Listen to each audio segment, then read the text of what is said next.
Esta imaxe repetiuse hoxe polas rúas de Pontevedra. Voluntariado, usuarios e persoal da Asociación Española contra o Cancro participaron na tradicional campaña de recadación de fondos da entidade, uns cartos que se dirixen á investigación da enfermidade. Recaudamos para ayudar a la investigación en el cáncer, sobre todo para que se aumente el porcentaje de supervivencia.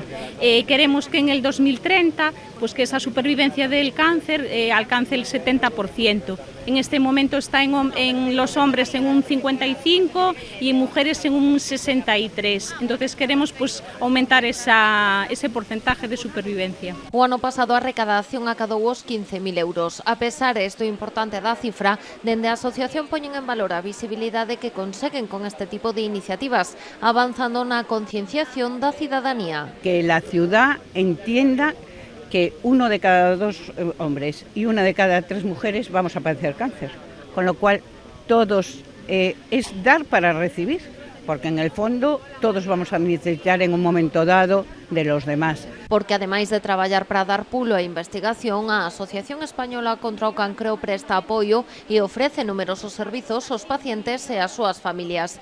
Todo de xeito completamente gratuito e chegando onde as administracións non chegan. Queremos llegar a atender a todos os pacientes que nos necesiten, a cuantos más mejor. Esta atención es gratuita, no hace falta ser socios. Atendemos en la parte psicológica, atendemos en la parte de servicios públicos de trabajos sociales, de ayudas, acompañamiento. Los pacientes, pues igual el impacto de la primera noticia, del diagnóstico de la enfermedad, pues le genera mucho nerviosismo, mucha ansiedad. Entonces se acerca a la asociación para que le demos información. En qué consiste esta enfermedad, qué me va a pasar, cuáles van a ser los tratamientos.